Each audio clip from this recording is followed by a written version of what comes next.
Fly home. Don't say anything to your mother and brother. That text came in at 6:47 a.m.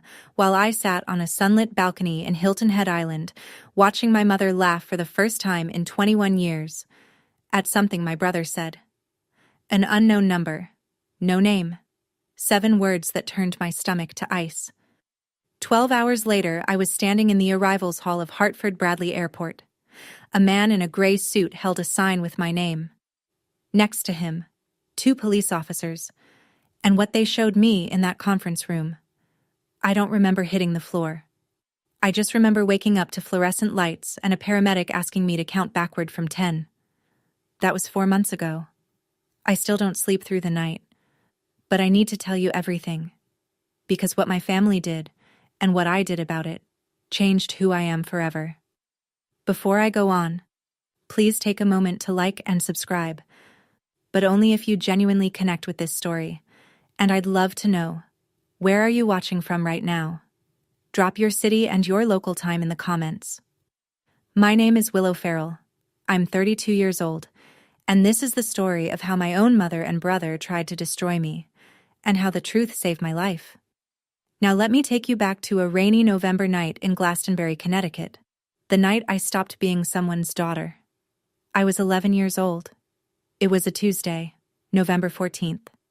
I remember the date because I'd brought home a permission slip for a field trip to the Wadsworth Atheneum, the art museum in Hartford. I needed a parent's signature and $3. That's it. A signature and $3. My mother, Margaret Farrell, was sitting at the kitchen table when I walked in. She had the phone pressed to her ear. Her voice was calm, flat, like she was reading a grocery list. "It's done," she said. "She's leaving tonight." I didn't know who she was talking to. I still don't. She hung up and looked at me the way you'd look at a stain on a countertop, something to wipe clean. "Pack your things," she said. I thought she meant for the field trip. I actually smiled. "You're leaving, tonight." My brother Dean stood at the top of the stairs. He was 14. He watched the whole thing, didn't say a word, didn't move, just leaned on the railing like he was watching a show that didn't concern him. My mother opened the front door. Rain was hammering the porch. She handed me a black garbage bag, the kind you use for yard waste, and said 4 words I will hear for the rest of my life. "Go, don't come back." No suitcase, no coat, no explanation, no $3. I walked 3 miles in that rain. My sneakers filled with water by the second block. The garbage bag ripped at the corner of Hebron Avenue, and my library book fell into a puddle. I made it to my grandfather's house on Hubbard Street at 9:20. When he opened the door, he didn't ask what happened. He didn't call Margaret. He just knelt on the wet porch, wrapped his arms around me, and said, "You're home now, little bird." That was the last time anyone in my family held me for 21 years. My grandfather, Walter Ashford, was a retired civil engineer who lived like he'd never earned $1 past his pension. Small Cape Cod house, vegetable garden out back. A workshop in the garage where he fixed clocks, radios, anything with gears. He wore the same 3 flannel shirts on rotation and drank his coffee black from a mug that said, "World's okayest Grandpa." My grandmother Rosemary was the warmth in that house. She taught me how to make pot roast on Sundays. She braided my hair before school. She read to me every night, even when I was 12 and probably too old for it. I never stopped her. For 7 years, that small house on Hubbard Street was the only place I felt real. Margaret never called. Not once. Dean didn't write. No birthday card, no Christmas visit. Nothing. It was as if I'd been erased from their lives with the same ease my mother used to wipe the kitchen counter. My grandfather never forced the subject, but once, when I was 13 and crying in the garage because a girl at school asked why my mom didn't come to the parent conference, he set down his wrench and said something I didn't understand until decades later. "Someday you'll understand why I'm saving the best for you. Not now, but someday." I noticed things, small things. A man in a gray suit who visited my grandfather every few months. They'd sit in the study with the door closed. I'd hear low voices but never full sentences. When I asked who the man was, Grandpa said, An old friend helping with paperwork. I didn't push. I was just grateful to have a home. My grandmother Rosemary passed when I was 16. A stroke, quick and merciful. And the house on Hubbard Street got a little quieter, a little colder. But my grandfather kept going, for me, I think. He drove me to campus tours. He proofread my college essays. He kept a locked oak box on the top shelf of his closet that he never opened in front of me. I asked him once what was inside. He smiled and said, "Your future." My grandfather died in his sleep 3 weeks before I started college. I found him on a Saturday morning, still in his flannel, one hand resting on a book about covered bridges. He looked peaceful. He looked done. The funeral was small.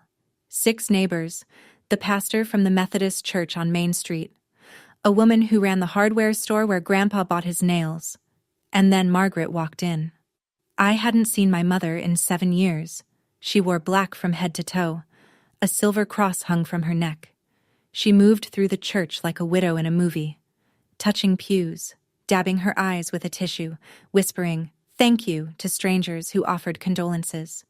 She never looked at me. Not once. But Dean did.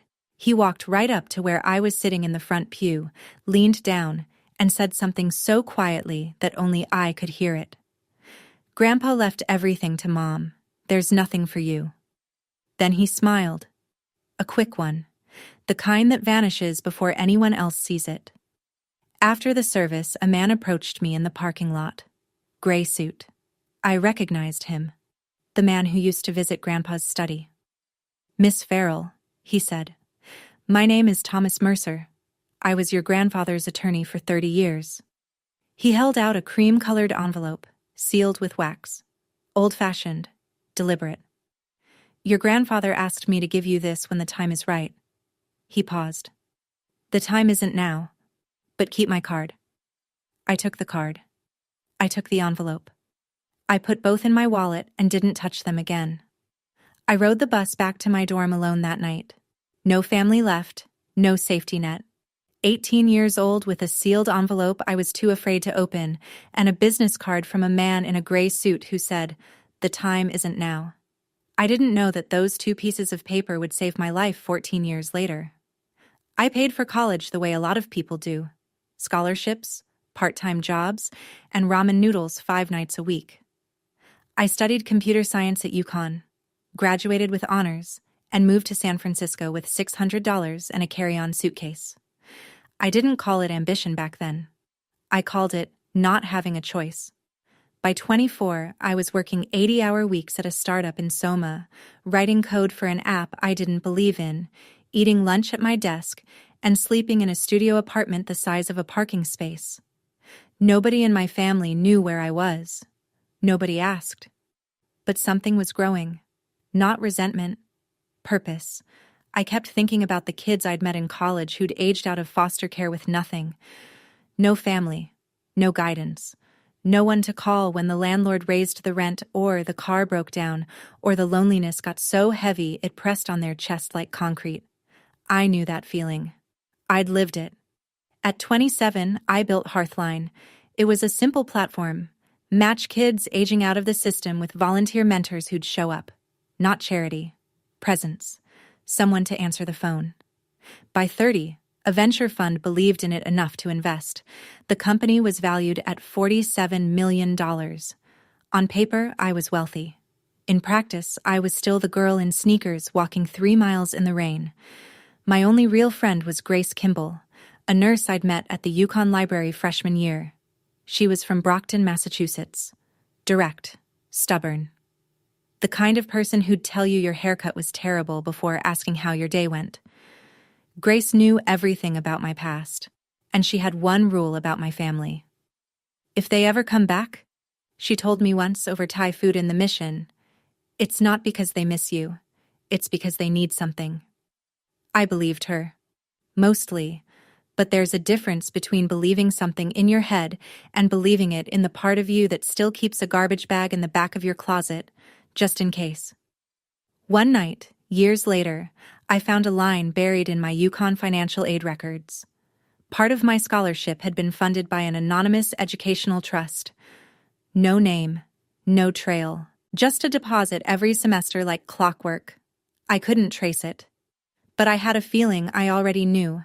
The call came on a Wednesday, 9:14 p.m. Pacific Time.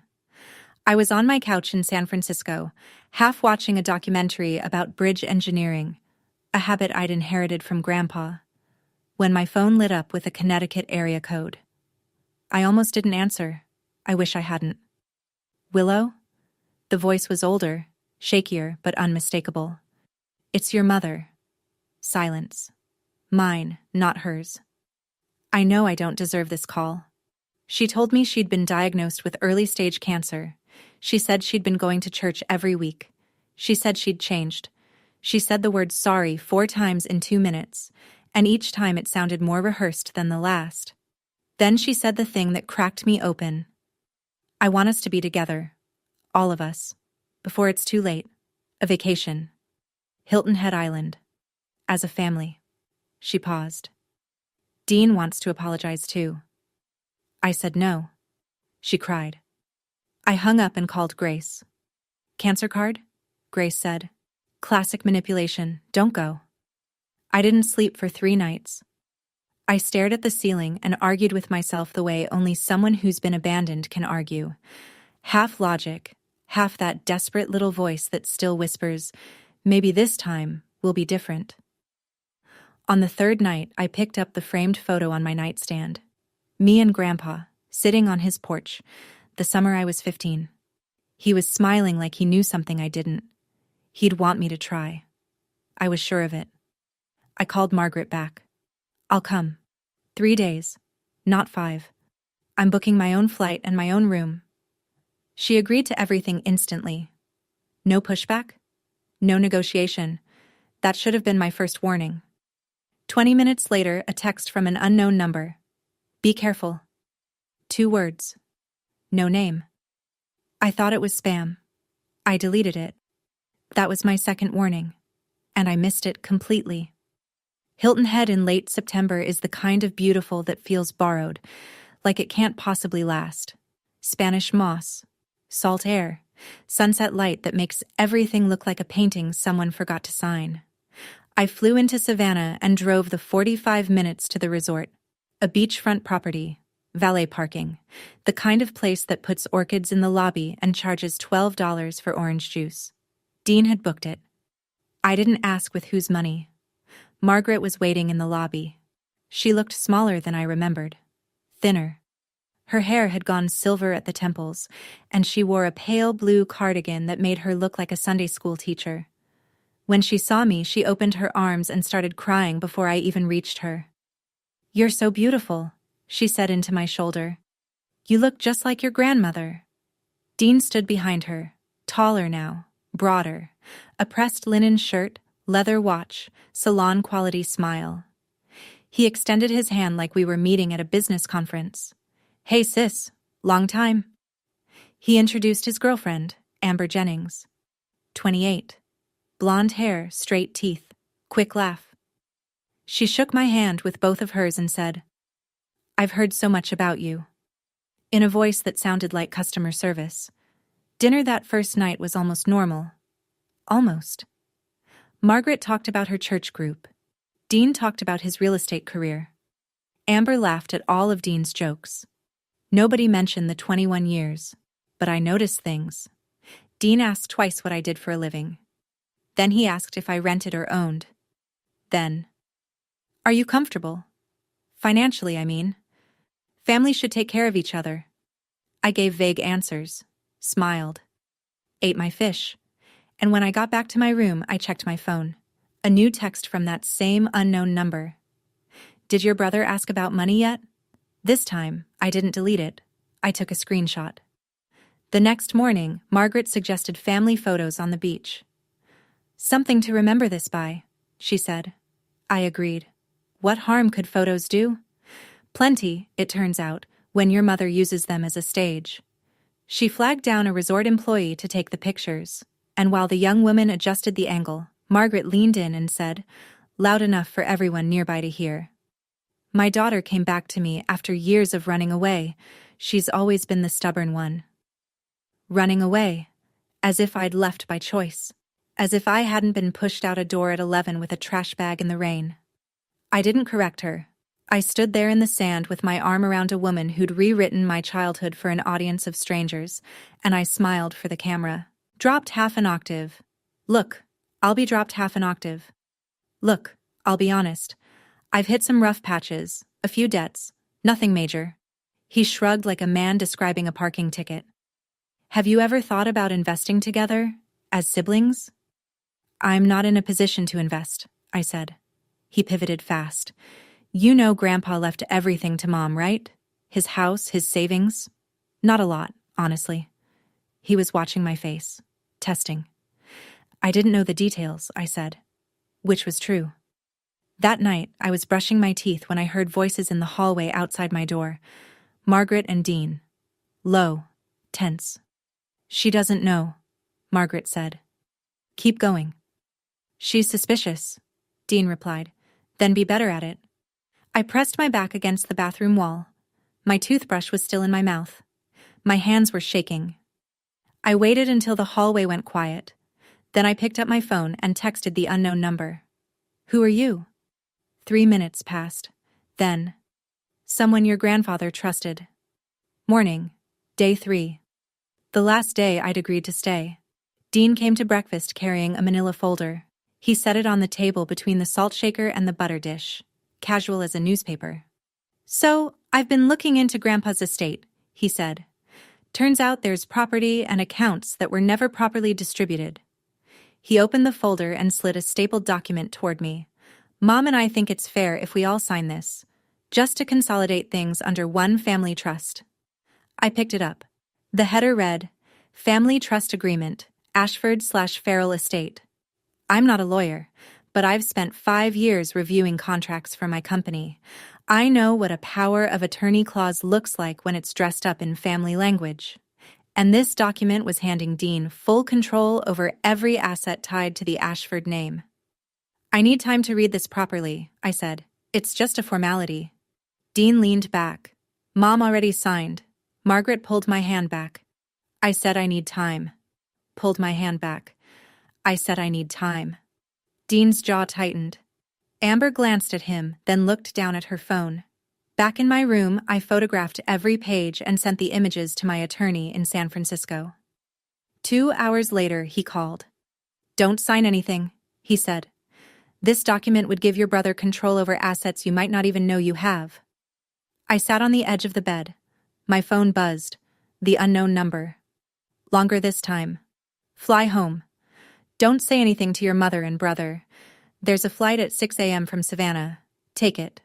A car will be waiting at Hartford. Don't be afraid. I sat on that bed for an hour staring at the message. My hands were shaking. I kept thinking, what if this is a scam? What if someone is trying to separate me from my family again? But then I thought, what family? The one that kicked me out at 11? The one that just slid a trap across the breakfast table and called it legacy? I had to choose, and I chose to trust a stranger over my own blood. Would you have done the same? I still don't know if it was courage or just survival instinct. Let me know in the comments, because even now, 4 months later, I go back and forth. I set my alarm for 4:30 a.m. and didn't sleep at all. 4:30 a.m. Still dark. The resort hallway smelled like chlorine and hibiscus. I grabbed my carry-on. I never unpack fully in places I might need to leave, and took the service stairs to the ground floor. No checkout. No note. I ordered an Uber from the parking lot and watched the resort shrink in the rearview mirror as we pulled onto Highway 278. The driver was a retired schoolteacher named Donna. She asked if I was heading home. I said yes. That was the truest thing I'd said in 3 days. At Savannah Hilton Head International, I checked in for the 6 a.m. flight to Hartford. The gate was half empty. A businessman, a mother with a sleeping toddler. Me, sitting in a plastic chair with a coffee I couldn't drink, rehearsing goodbye speeches I'd never give.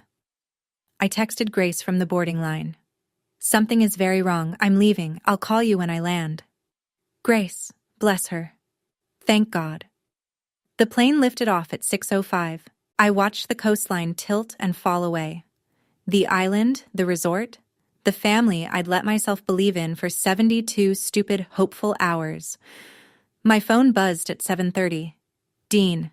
Where are you? Mom is worried sick. Then Margaret. Willow, please don't do this to me again. Then Dean, 1 minute later. We need to talk about the trust. It's important. 3 messages in 10 minutes. Concern, guilt, then pressure.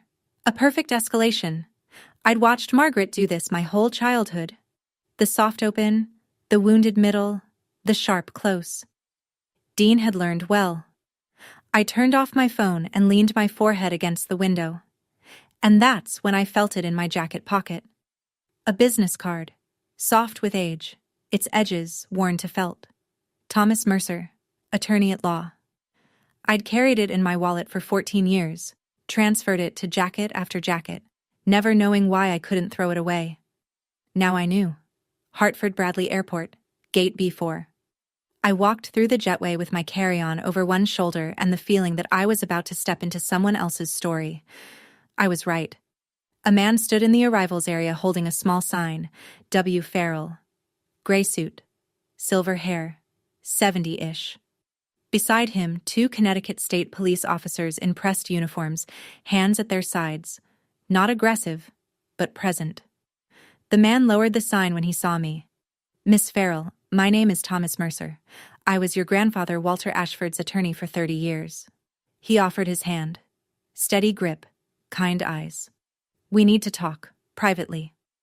They led me to a small conference room near the airline offices. Beige walls, a round table, 4 chairs. Thomas sat across from me and placed 3 items on the table with the precision of a man who'd rehearsed this moment. A bound document, a sealed envelope, cream-colored, wax seal, handwriting I recognized as my grandmother Rosemary's, and a thick folder, tabbed and labeled. Your grandfather drafted this will in 2012, Thomas said. It names you, Willow Farrell, as the sole beneficiary of his entire estate. I stared at him. That includes the house on Hubbard Street, savings accounts, investment holdings accumulated over 40 years. He paused. The estimated value is $2.8 million. The room tilted. I gripped the table. He instructed me to execute the will when 2 conditions were met. First, you turned 32. Second, your family made contact with you. Why those conditions? Because he knew they'd only come back if they found out about the money. Thomas opened the thick folder. But that's not why the police are here. He spread a series of printed screenshots across the table, text messages, between Dean and a contact saved as V. The first one read, "She's here. Room 412. If she doesn't sign by Thursday, go to Plan B." The reply, "Plan B costs double." Dean's response, "Whatever it takes." Thomas introduced the woman sitting quietly at the end of the table. I hadn't noticed her when I walked in, which I'd later learn was the whole point. "This is Rachel Dunn," Thomas said. "Private investigator. I hired her 6 weeks ago, the day your mother called you." Rachel was compact, 40s, short brown hair, no jewelry, a face that gave nothing away. She opened a laptop and turned it toward me. "Your brother owes $340,000, she said. "Mostly online gambling. His creditors are not patient people." She clicked through a timeline. Dean had discovered the will 6 months earlier by breaking into the vacant house on Hubbard Street and finding a draft copy in Grandpa's desk. "He told your mother." Together, they devised the vacation plan.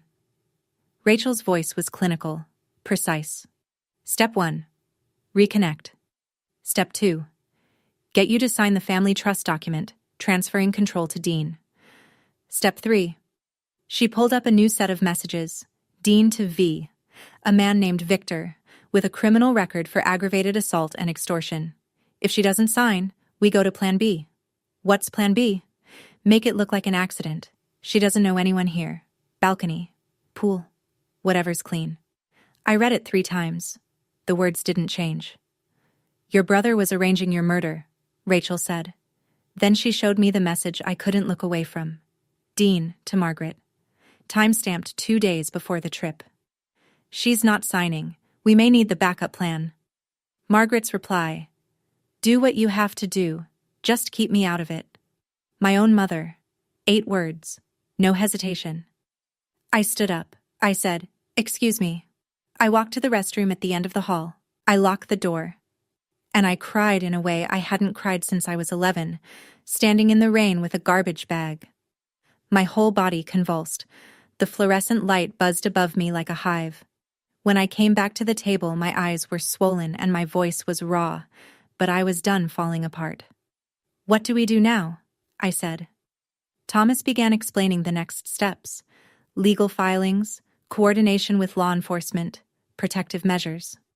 He was halfway through a sentence about a restraining order when the room narrowed to a pinpoint and the floor rushed up to meet me.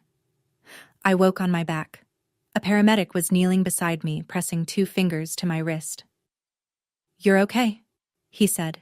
Your blood pressure dropped. Can you count backward from 10? I counted. I stared at the ceiling tiles. I thought about Grandpa opening the door in the rain, kneeling on the wet porch, not asking questions. He knew this would happen. Maybe not the details. Not Victor, not the balcony, not the pool. But he knew the shape of it. He knew what Margaret and Dean were capable of, and he spent his last years building a wall between them and me. Thomas sat in the chair beside me, patient as a clock. He handed me a paper cup of water. Take your time, he said. But don't take too long. Your brother doesn't know you've left yet. I sat up, drank the water, steadied my voice. I don't want revenge, I said. I want the truth on the table. All of it. Thomas nodded like he'd been waiting for exactly those words. Then he reached into his briefcase and set down the sealed envelope. Cream-colored, wax seal, my grandmother's handwriting. The same one he'd given me at Grandpa's funeral 14 years ago. You never opened it, he said. I hadn't. I'd carried it across 6 apartments, 4 cities, and 1 entire career. It had traveled in jacket pockets and shoeboxes and the bottom of filing cabinets. I'd touched it 100 times and never broken the seal. Open it when you're ready, Thomas said. Your grandmother Rosemary wrote it the week before she passed. I slipped the envelope into my bag. Not yet, but soon. First, I had a brother to stop. Thomas arranged a room at a hotel in Hartford. Quiet, clean, away from anything with the name Farrell attached to it. Grace flew in from Boston that same night. She walked through the door, dropped her bag, and wrapped her arms around me without a word. Then she said what Grace always says. I told you not to go. I know. I leaned into her shoulder. But if I didn't go, they would have found me eventually. She didn't argue. She knew I was right. While Grace ordered room service, I couldn't eat. The machinery of consequences was grinding forward 2 states away. Connecticut State Police had coordinated with law enforcement in South Carolina. The plan was clean. Arrest Victor first at Hilton Head, then take Dean the following morning back in Glastonbury. I sat on the hotel bed while Grace dozed in the armchair. Midnight. The city hummed outside the window. I pulled the envelope from my bag. The wax cracked like a whisper. Inside, 1 sheet of stationery, pale yellow, and a photograph. Rosemary's handwriting was careful, deliberate, the kind of penmanship they taught in schools that don't exist anymore. My dearest Willow, if you're reading this, it means your grandfather is gone and I'm gone, and someone is trying to take what's yours. I'm sorry I couldn't protect you while I was alive, but I want you to know, you were never the problem. Your mother was broken long before you were born, and she broke you instead of fixing herself. You deserve the world, little bird. Build your own nest. Grandma R. The photograph. Me at 5 years old, sitting on Rosemary's lap, both of us laughing at something outside the frame. On the back, in pencil, 4 words. You were always enough. Grace woke up to find me sitting cross-legged on the floor, holding the photo, tears running silent and clean. She didn't ask. She sat beside me, took my hand, and stayed there. At 1:47 a.m., my phone lit up. Thomas. Victor has been arrested. He's cooperating. Your brother will be arrested at 7 a.m. tomorrow morning. I set the phone down and looked at the photograph one more time. 5 years old. Laughing. Enough. 7 a.m. sharp. 2 unmarked cars pulled up to Margaret's house in Glastonbury. Dean was at the kitchen table eating cereal when they knocked. He answered the door in sweatpants. The officers read him his rights while Margaret screamed from the porch in a bathrobe, clutching the railing like the house was sinking. I know these details because Rachel Dunn sent me a brief report that afternoon. Clean. Factual. No editorializing. That was Rachel's way. Margaret's call came 40 minutes after the arrest. "What have you done?" She was hyperventilating. "They took your brother. He didn't do anything. He hired someone to kill me, Mom." Silence, long enough to hear a clock ticking somewhere in her house. "That's ridiculous. Dean would never. You're making this up to get back at us. The police have the messages, all of them." I let that settle. "Including yours." "What messages?" I read it from the screenshot on my phone, word for word. "Do what you have to do, just keep me out of it. That was you." 10 seconds of nothing, then quieter. "That was about the trust documents, not about hurting you." "That's for the judge to decide." I hung up, set the phone face down on the nightstand, didn't pick it up again for 6 hours. Over the next few days, the pieces sorted themselves. Dean was held without bail. The nature of the charge, plus Victor's cooperation, made him a flight risk. Amber Jennings vanished. Checked out of the resort the morning of Dean's arrest, canceled her phone number, left no forwarding address. Thomas called that evening. "We need to move on the inheritance claim. Your grandfather's property in Glastonbury has been sitting empty for 14 years. He paused. He left instructions about what to do with it. Margaret, meanwhile, had already hired an attorney. Within 24 hours, her lawyer filed a motion to invalidate the will, claiming Grandpa Walter had lacked testamentary capacity when he signed it. The fight for the truth was just beginning. Margaret had always been better at narrative than truth. Within 48 hours of Dean's arrest, she transformed herself from complicit mother into grieving victim. She posted on her church group's Facebook page, the one with 900 members and a shared prayer list.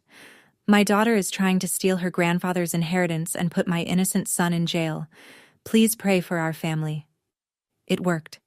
My phone started ringing. Numbers I hadn't seen in 20 years. Some callers were polite, cautious even.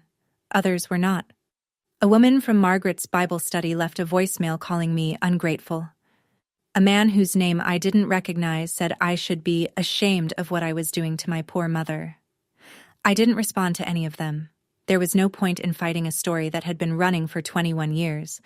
But then a call came from someone I didn't expect. "Willow? This is Patricia Boyd. I lived 3 houses down from your mother on Sunset Terrace." I remembered her. Barely. A tall woman with garden gloves who waved from her driveway. "Your mother told everyone you ran away at 11 because you were a troubled kid," Mrs. Boyd said. Her voice was steady but thin. "I believed her for 20 years. She paused. "But last week I saw the police report." "What police report?" "The night you left. A neighbor, me, actually, called the police because I saw a child walking alone in the rain carrying a garbage bag. An officer went to your mother's house. She told him you'd gone to stay with relatives voluntarily. They closed the case." A police report. Filed the night I was thrown out. Margaret had lied to the officer's face and the case had simply disappeared. I didn't know about any of it. "I'm calling because I owe you an apology," Mrs. Boyd said. "I should have followed up. I should have looked harder. I didn't." Thomas later confirmed. Grandpa Walter had kept a copy of that police report. It was in the file alongside the will. He'd known about it from the beginning. And then Thomas told me something that broke me open all over again. "Your grandfather tried to get legal custody of you, multiple times. Margaret threatened to accuse him of abuse if he didn't back off. He chose to protect you from the shadows instead. My grandfather had fought for me, and my mother had used a lie like a loaded gun to stop him. I didn't fight back on social media. I didn't post a rebuttal. I didn't call Margaret's church friends to plead my case. Instead, I did what Grandpa taught me. I built something. Thomas filed the petition to validate the will with the Hartford Probate Court. The hearing was set for 2 weeks out. Margaret's attorney had already submitted the diminished capacity argument, claiming Grandpa Walter was mentally unfit when he signed. It was a common tactic, Thomas said, and almost always a losing one when the signer had a clean psychiatric evaluation on file, which Grandpa Walter did, dated 2 weeks before the will was signed, conducted by Dr. Alan Fielding, a board-certified psychiatrist still practicing in New Haven. Full competency confirmed. But Thomas had more. He arrived at the hotel one afternoon carrying a wooden box. Oak. Old. Brass latch. I recognized it instantly. The box from Grandpa's top shelf. The one he never opened in front of me. Your grandfather's house has been sealed since his death, Thomas said. This was in the master closet. He left instructions that I should give it to you when the legal process began. I opened it. Inside, 7 leather-bound notebooks. Grandpa Walter's handwriting. A diary spanning 7 years. From the year I moved in to the year he died. I opened the first one at random. March 2009. Called Margaret again. She said Willow is better off without this family. Maybe she's right, but not in the way Margaret means it. He'd documented everything, every phone call to Margaret, every refusal, every legal attempt to bring me home, every quiet act of protection that I never knew about. Your grandfather didn't just plan for your future, Thomas said, adjusting his glasses. He documented the past. He knew this fight was coming. I called Mrs. Boyd that evening. Would you be willing to testify? I asked. About what you saw that night? About Margaret telling the police I'd gone to stay with relatives? Yes, she said, without hesitation. I should have done it 21 years ago. Meanwhile, Grace helped me connect with a nonprofit organization that specialized in transitional housing for youth aging out of foster care. Grandpa's house on Hubbard Street had been empty for 14 years. His will included a specific note about the property, not a clause, not a condition. Just a line in the margins of his own handwriting. For the children who need a door opened. I was starting to see the full picture now. My grandfather hadn't just saved me. He'd designed a blueprint for what came next. He just didn't live long enough to hand me the key himself. 3 days before the hearing, Dean's defense attorney reached out to Thomas with an offer. Dean would plead guilty to criminal solicitation, a lesser charge, in exchange for Willow not pursuing civil damages. Thomas relayed the message over the phone. I don't want his money, I said. I want him to face what he did. That same afternoon, Margaret called. Not crying this time. No church voice. No trembling hands you could hear through the speaker. This Margaret was the one I remembered from childhood. The real one. Cold. Measured. Stripped of performance. Drop the charges, she said. Walk away, or I will make sure every person in this state knows what kind of daughter you are. What kind is that? The kind who destroys her own family. I let the silence sit for 3 full seconds. You destroyed this family 21 years ago on a rainy Tuesday night, I said. I was just the evidence. I hung up. Thomas spent that week assembling everything. The validated will, the psychiatric evaluation, the police report from 2003, Walter's diaries, the text messages between Dean and Victor, the text between Dean and Margaret, Mrs. Boyd's sworn statement, Rachel Dunn's investigative report. The courtroom will be full, Thomas warned me. Margaret's church friends, neighbors, local press may show up. Good, I said. The truth works best in the open. That night, alone in the hotel, I returned to the oak box. I'd read most of the diaries, but at the very bottom, beneath the last notebook, I found something I hadn't noticed before. A savings book, a college education fund. The name on the account, Willow Farrell. Opened the day I was born. The final entry was a deposit dated 3 months before Grandpa died, and on the last page, in his careful engineer's handwriting, for the nest you'll build yourself. Sitting there, holding that savings book with my name on it, a name my grandfather wrote on the day I was born, I realized something. He never forgot me. not for a single day. Even when I thought I was completely alone in the world, someone was quietly building a floor beneath me so I wouldn't fall through. I wonder, have you ever discovered, years later, that someone loved you in silence? That the luck you thought you had was actually someone's careful, invisible plan to keep you safe? If you have, I'd love to hear about it in the comments. I think we don't say these things often enough. I closed the box, set my alarm, and laid out my clothes for court. Tomorrow, the truth would have a room full of witnesses. Hartford Probate Court, Courtroom 3B, 9:15 on a Tuesday morning. The room was full. Margaret's church friends filled one side, a cluster of women in modest blouses, clutching purses, whispering. On the other side, Mrs. Boyd in a navy dress. Grace, steady as a wall. 2 reporters from the Hartford Courant with notebooks open, a sketch artist, and scattered throughout, neighbors from Glastonbury who'd come because small towns run on stories, and this was the biggest one in decades. Margaret sat at the respondents' table. Black dress, silver cross, a tissue balled in her right hand. Her attorney, a slender man with rimless glasses, shuffled papers with a confidence that would dissolve within the hour. The hearing opened. Margaret's lawyer presented the diminished capacity claim. He described Walter Ashford as elderly, isolated, possibly influenced by his attorney. He said the word confused 3 times. Thomas stood. He placed the psychiatric evaluation on the judge's bench. Signed, dated, unambiguous. Full cognitive competency, confirmed by Dr. Alan Fielding, 2 weeks before the will was executed. Then he opened the diary. He read aloud the entry from November 14th, 2003. The night I was thrown out. Grandpa's handwriting. Grandpa's words. Margaret called at 9 p.m., said she put Willow out. The child walked 3 miles in the rain to my door. She was 11. She was shaking. I called Margaret back. She said, "Keep her. I don't want her." The courtroom went quiet. Not church quiet. Grave quiet. Margaret shot to her feet. "That's a lie. He made that up."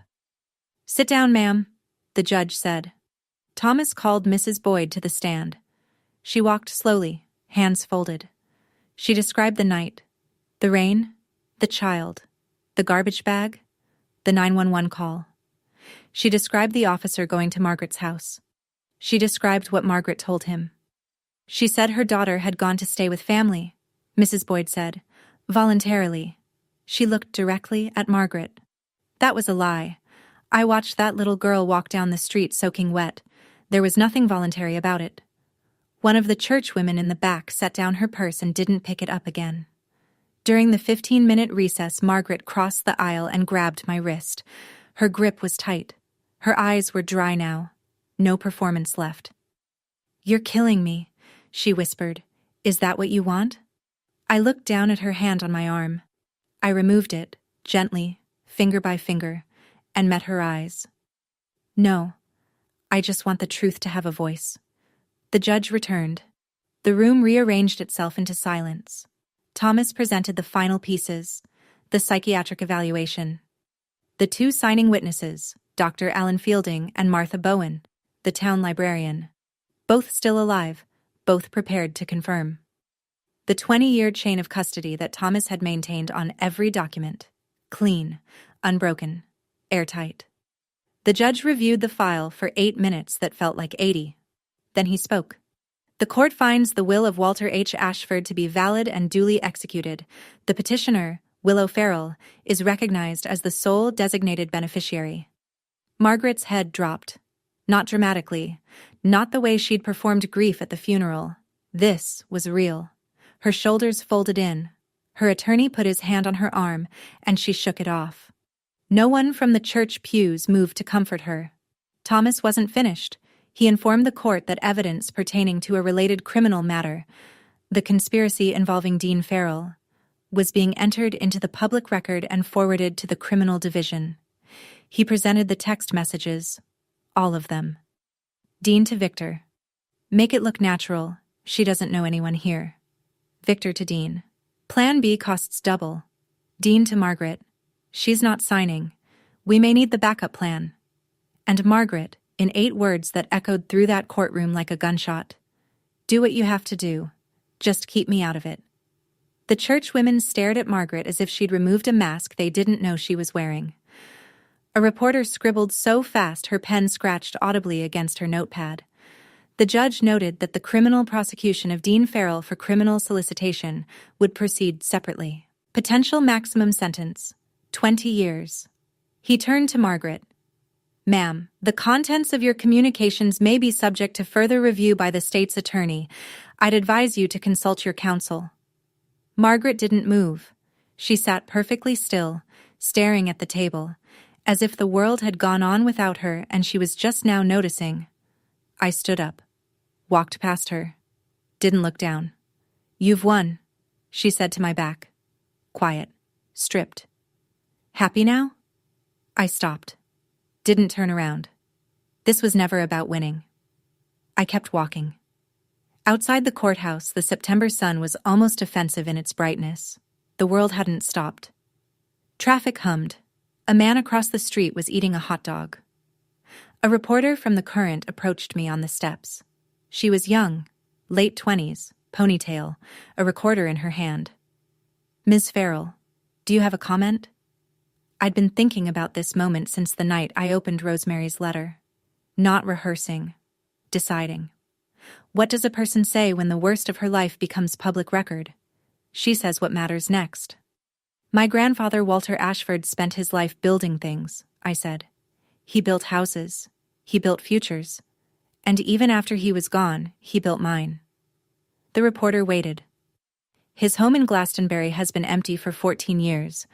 I'm turning it into a transitional home for young people aging out of foster care. It's what he wanted. He wrote it down.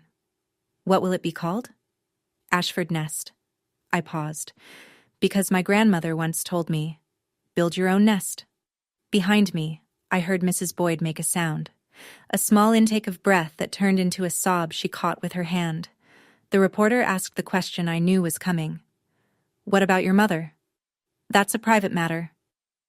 Do you forgive her? 3 seconds of silence. I let them pass. Forgiveness is a process, I said. But boundaries are a decision. I've made mine.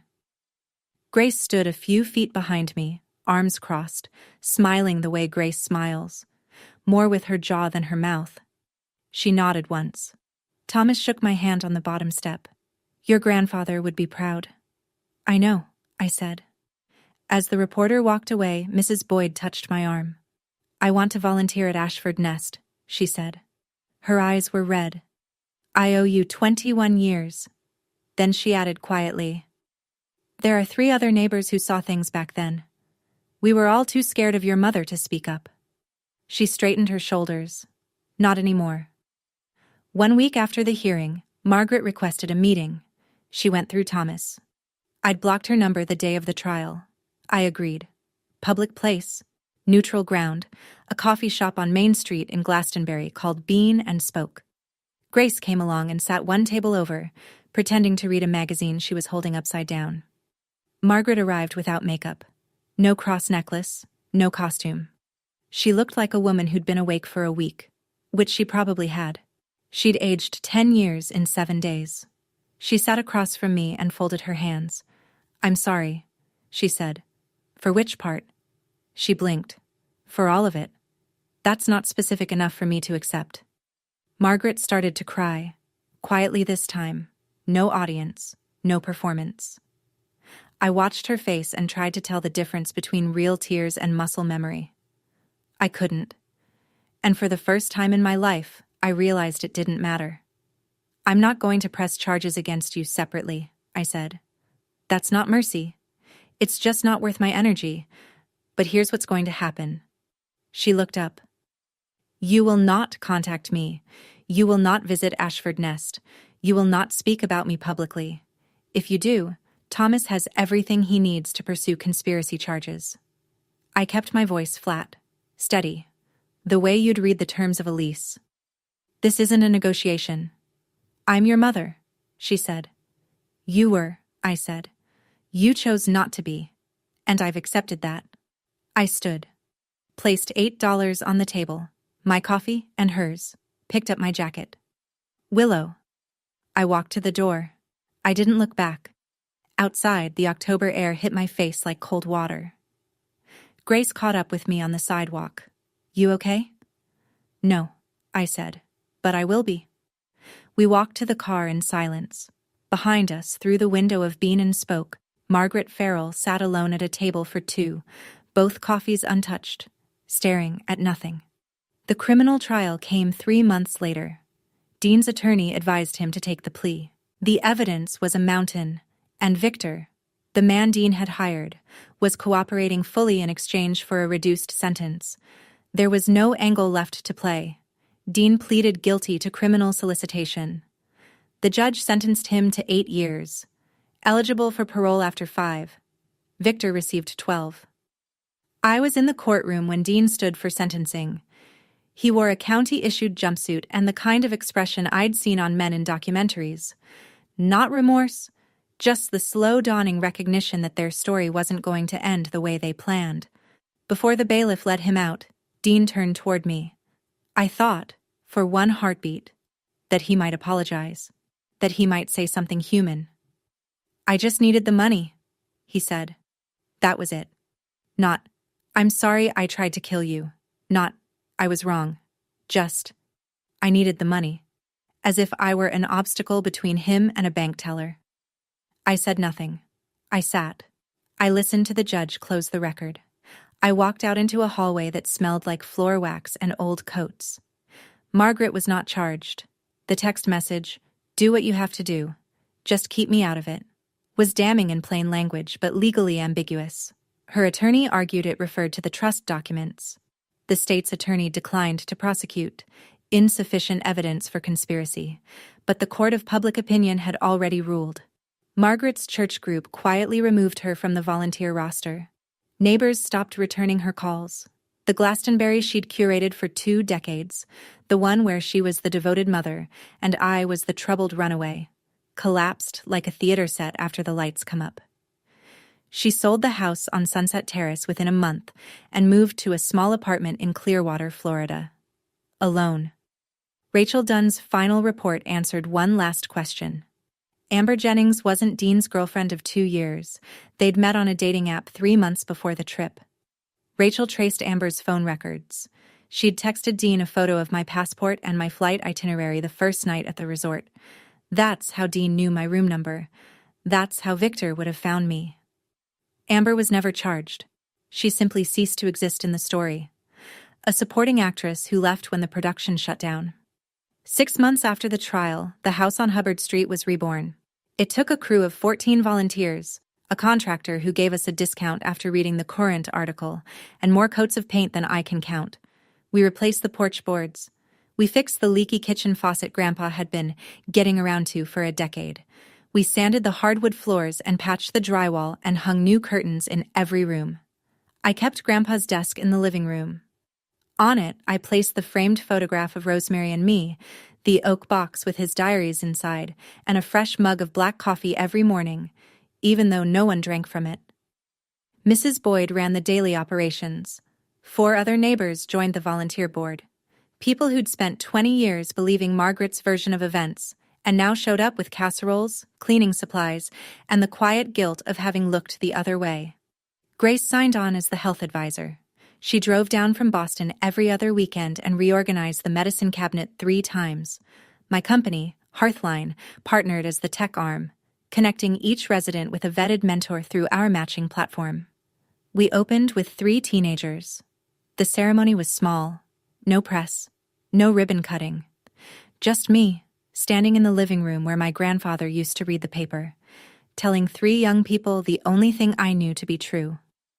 This house belongs to a man who believed in second chances. He gave me one. Now it's yours. A girl named Lily, 16, close-cropped hair, arms crossed tight against her chest like she was holding herself together, raised her hand. "Did your family throw you out too?" "Yes," I said. "And you turned out okay?" I thought about it. Not for drama, because I wanted to give her an honest answer. "I turned out honest," I said. That's better than okay. Lily uncrossed her arms. Just slightly, but I noticed. It happened on a Sunday.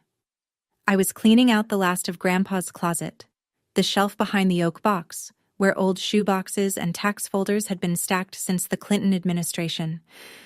At the bottom of the pile, I found a manila envelope, thick, heavy, sealed with clear packing tape and labeled in Grandpa's handwriting, "For Willow, when she's ready." Inside, 17 documents. Each one a petition for legal guardianship of a minor child, me, filed with the Connecticut Superior Court. The first was dated June 2003, 7 months after I arrived at his door. The last was from 2012, 2 years before he died. 17 petitions, 17 denials. Every single one had been contested by Margaret. Her objections were consistent. Walter Ashford is elderly. Walter Ashford is in declining health. Walter Ashford cannot provide a stable home environment. The same lies, copy-pasted year after year, stamped and filed by a woman who hadn't set foot in her father's house since she threw her daughter out of her own. I sat on the closet floor with the petitions fanned out around me like a collapsed deck of cards. 17 times he'd walked into a courtroom for me. 17 times my mother slammed the door. And he never told me. Not once. Thomas confirmed it that evening by phone. He didn't want you carrying that weight while you were building your life. He said, and these were his words, "Let her think she's free. She'll fight harder." But there was one more thing. Clipped to the 9th petition, the one from 2005, was a supporting affidavit signed by someone I hadn't thought about in over 20 years. My father, Robert Farrell, the man who left when I was 4 and never looked back. He had signed a document supporting Grandpa Walter's custody bid. 1 page, 1 signature, then silence again. No follow-up, no phone call, no contact. I don't know what it means. I haven't decided if it changes anything. But for the first time since I was a little girl, I thought about my father as something other than absence. I found a letter beneath the petitions, the last one Grandpa ever wrote to me, undated, unsigned, as if he'd started it, put down the pen, and never picked it up again. I failed you 17 times in court, but I will not fail you in my final act. Everything I have is yours. Use it to build what I couldn't, a home no one can take from you. I pressed the letter against my chest, closed my eyes, and let myself cry for the last time in this story. 3 months after Ashford Nest opened, Mrs. Boyd called me on a Wednesday afternoon. "Your mother is outside," she said. "She's just standing on the sidewalk, across the street, looking at the house." I walked out the front door. Margaret was on the opposite curb, wearing a beige coat and flat shoes. No makeup, no cross. She looked like a woman returning to a place that had moved on without her, which is exactly what she was. She saw me and didn't wave, just stood there, like she was waiting for permission to exist. "He gave it to you," she said. "The whole house. He gave it to the children who need it. I grew up in that house, and I was thrown out of yours. I stayed on my side of the street. She stayed on hers. We both have memories. The difference is what we do with them." Wind pushed a crumple of dry leaves between us. Somewhere inside, I could hear Lily helping a new resident find the bathroom. "Can I come in?" Margaret said. "Just once." I stood still for 5 seconds. I thought about the rain, the garbage bag, the phone call. Keep her. I don't want her. The 17 petitions, the text to Dean. I thought about all the rooms in my life that Margaret had either locked me out of or tried to break into. "No," I said. "This is their safe space, not yours." She nodded. Not dramatically, not with tears. Just a small, tired movement of her head, the kind you make when the doctor gives you the result you already expected. She turned and walked down Hubbard Street. Slowly, hands in her pockets. She didn't look back. I watched until she turned the corner and disappeared. Lily appeared behind me in the doorway. "Who was that?" I looked at the empty sidewalk where my mother had been. "Someone who lost something she can't get back." I stepped inside and closed the door. 1 year later, and the house on Hubbard Street is never quiet. There's always someone microwaving leftovers at odd hours, someone playing music too loud in the upstairs bedroom, someone sitting at the kitchen table with a textbook open and a look on their face that says, I might actually pull this off. It's not tidy. It's not cinematic. It's the kind of beautiful that comes with scuff marks on the baseboards and a chore wheel that nobody follows perfectly. 14 teens have passed through Ashford Nest. 6 have moved into their own apartments. 2 are in community college. 1 got a full scholarship to Central Connecticut State. The others are still here, still figuring it out, still learning that a safe place doesn't mean a perfect place. Hearthline crossed 3,000 mentor matches last quarter. I split my time between San Francisco and Glastonbury. 2 coasts, 2 lives, 1 purpose. I started therapy in the spring. I know, the woman who built a $47 million company from a dorm room couldn't figure out she needed a therapist. But I'd spent 20 years treating resilience like a replacement for healing. My therapist, a calm woman named Dr. Tran who drinks herbal tea and never lets me deflect, helped me understand that surviving isn't the same as being okay. Being strong doesn't mean being unbroken, she said during our 3rd session. It means healing out loud. I'm working on that. Grace visits Glastonbury every other weekend now.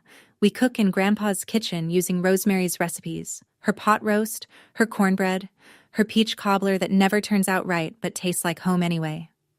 I hung a new photo on the refrigerator. Not Margaret, not Dean. It's me, Grace, Mrs. Boyd, Thomas, Lily, and the Ashford Nest kids, crowded together on the front porch, everyone mid-laugh. It's the kind of family photo nobody planned. It's my favorite thing I own. Thomas called on a Tuesday. I have something for you. Can you come by the office? He'd never asked me to come in person before. Everything since the trial had been phone calls and e-signatures. So I drove to his office in downtown Hartford. A 2nd-floor walk-up above a sandwich shop, which felt exactly right for a man who'd spent 30 years keeping his promises without needing a corner office to do it. He was standing by the window when I walked in. On his desk, a single envelope, cream-colored. No wax seal this time. Just my name in Grandpa's handwriting, slightly more unsteady than the last letter I'd read. Your grandfather left one final letter, Thomas said. He gave strict instructions. Deliver it exactly 1 year after the will was confirmed in court. He paused. Today is that day. I sat down. I opened it. Dear little bird, if Thomas gave you this letter, it means you survived. I knew you would. I'm sorry I couldn't be there to see it. I'm sorry I couldn't fight louder. But I hope you know. Every day you lived on your own, you proved that love isn't about blood. It's about choice. You chose to keep going. You chose to be kind when the world gave you every reason not to be. You chose to build instead of burn. I'm leaving you everything not because you need it, but because you'll use it right. Don't be angry at your mother forever. She's carrying a weight I couldn't lift for her. But don't let her carry it into your house either. Build your nest. Fill it with people who choose you back. I chose you. Every single day. Grandpa Walter. I folded the letter along its creases, placed it in my jacket pocket against my chest. Thank you, I said, for everything. Thomas took off his glasses, cleaned them with his tie, cleared his throat. It was the honor of my career, Willow. We shook hands. I held on a beat longer than usual. He let me. I walked down the stairs, past the sandwich shop, into the afternoon light, carrying a letter from a man who'd chosen me every single day, even the days I didn't know I needed choosing. That evening, Ashford Nest. Dinner was spaghetti. Overcooked, underseasoned, made by a 17-year-old named Marcus who swore he followed the recipe. Nobody complained. 2 kids argued about basketball. Lily stole garlic bread off someone's plate. Mrs. Boyd told everyone to use napkins. After cleanup, Lily found me in the hallway with her laptop. Can you help me with my college essay? What's your topic? She shrugged, looked at the floor, then at me. The people who saved me. I sat on the bench beside her. Write about the person who saved yourself. That's a better essay. She didn't say anything for a second. Then she opened the laptop and started typing. Later, I sat on the front porch. Grandpa's porch. The same spot where he used to drink black coffee from his world's okayest grandpa mug and wave at Mrs. Boyd across the street. I looked down Hubbard Street, the same road I'd walked in the rain 21 years ago, trash bag over my shoulder, sneakers full of water. The same road Margaret had walked down 3 months ago, hands in her pockets, not looking back. The same road Grandpa had carried me in from the night I arrived at his door. The road hadn't changed, but I had. I pulled out my phone, the photo of Rosemary and me, 5 years old, laughing, always laughing. On the back, in pencil, "You were always enough." I put the phone away, leaned back, breathed in the cold Glastonbury air. Above me, the stars did what they always do, showed up without being asked. That's my story. It's not pretty. It's not tied with a ribbon. My brother is in prison. My mother lives alone in Florida. I don't hate either of them, but I don't open my door for them either. Here's what I learned, and I'm not saying this as advice. I'm saying it as someone who walked 3 miles in the rain at 11 years old and spent the next 2 decades trying to understand why. You don't owe loyalty to people who confuse control with love. You don't owe forgiveness on someone else's timeline. And you absolutely don't owe your silence to protect people who wouldn't protect you. If you're in a family that makes you feel small, that makes you question whether you're worth the trouble of keeping. Let me say this as clearly as I can. Leaving is not betrayal. Boundaries are not cruelty. And building a life they didn't plan for you is not revenge.